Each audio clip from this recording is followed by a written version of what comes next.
This is Bauer, and it's time for him to go to bed finally. We've had a real busy day with Bauer today. He spent a lot of time outside playing, and we were having a good time with him. During the day when he was here, we would keep the door to the crate open, and we'd keep his toys in the crate so he would get used to going in. We want him to feel nice and comfortable in this crate. And now that he's had his last walk of the evening, and that means it's time for him to go to bed, and we're hoping that he has a good long sleep. What we're going to do in order to put him into bed nicely is we're going to use this comb, which has frozen peanut butter inside it. You can see his nose is already starting to work. He knows what's in there. And we're going to use this. What we want him to do is make sure he goes into that crate under his own power, and not me putting him in the crate. So I'm going to go ahead and use the comb, and he's going to feed it in there. He knows where it's going, and he's going to go in there, and I'm going to just latch the door. He's going to work on that and tire himself out tonight, and hopefully have a real long good night's sleep.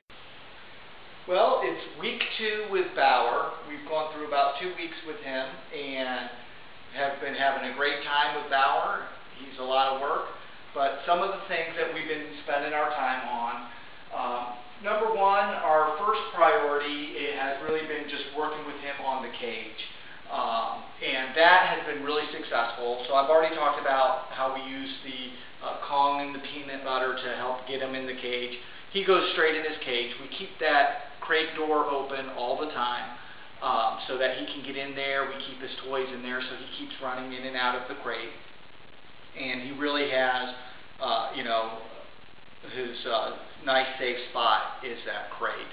And so when we put him to bed at night, he goes straight in, no problems. Not one night has Bauer had any type of crying or anything like that. In the morning when it's time to get up, he'll give me a very slight whine. That tells me it's time to get up. That's usually around between 6 and 6:30 in the morning. I take him straight outside. So the crate has been extremely successful. He really enjoys his crate.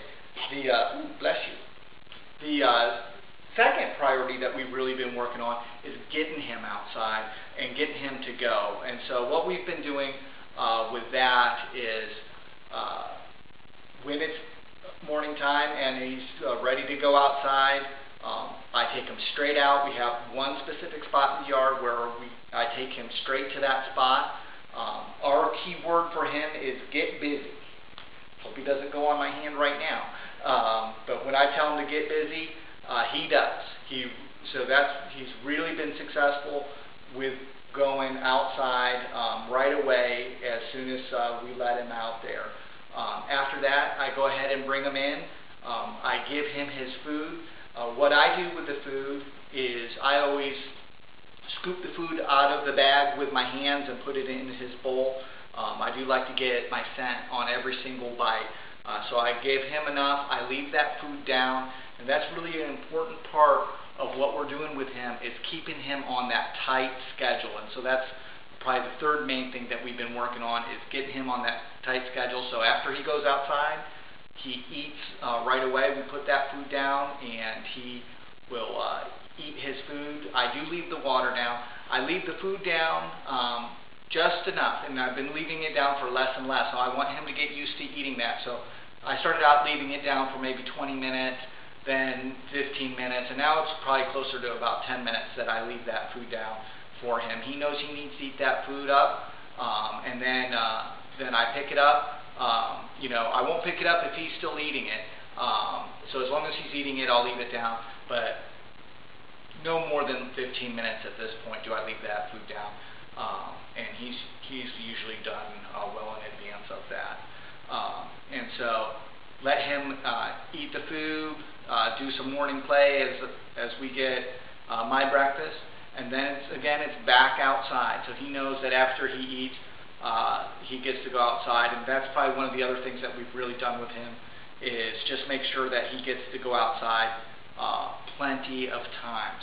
Another thing that we've done related to the crate is we haven't done it exactly the same all the time. So sometimes he's in the crate for a very short time, sometimes he's in the crate for a longer period. So if we're going away, if we're going grocery shopping or something, he might be in there for a couple hours.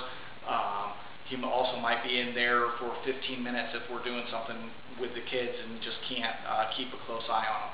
So he's in the crate for a varying amount of time, so it's not always like, oh, I'm going in the crate and it's just going to be this big long ordeal.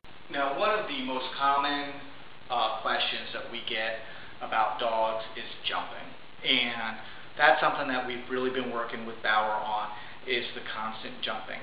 And so Bauer really excels when he's down on the ground. He very seldom jumps. I won't say he never jumps, but he very seldom jumps. And what I'll do when he is getting ready to jump is I make sure I never make eye contact with him when he jumps. If he ever jumps, I would go ahead and just look away. I might use a hand motion like this, hand motion like this, hand motion like this to get him to get away from my body. But for the most part, my reaction is if he jumps, I'm going to look away from him. And I might even turn my back to him because what he wants when he jumps is he wants attention. And so anything I do to give him attention, whether it is to yell at him, say get down or anything, any of that eye contact that I'm giving to him is going to give him the attention. So I want him to realize that if he jumps up on me, he's not going to get any attention. But probably the most important thing I do is that when he's not jumping on me, that's when he gets his love and affection. So lots of love and affection if he's good and he's just walking around, I'll go ahead and get him. I'll make sure I give him lots of love. Reward him for his good behavior. If he comes and he sits down by my feet, that's when I'm going to pick him up and I'm going to give him lots of love. And so that's one of the things that I've really been doing. And you can see how relaxed he really is. When we got him, he was not this relaxed when we would put him on his back, and he was very mouthy and bitey. And that's probably another thing that people ask about is, boy, my dog is so mouthy and bitey, and the teeth are coming in. Their teeth are very sharp, and you can see, but what we'll do is whenever he gets overly excited, we'll go ahead and, he's not going to do it, but we push down on his cheek right like that. So when he bites down on my finger, he's actually biting his cheek. So he's learned not to bite down on me.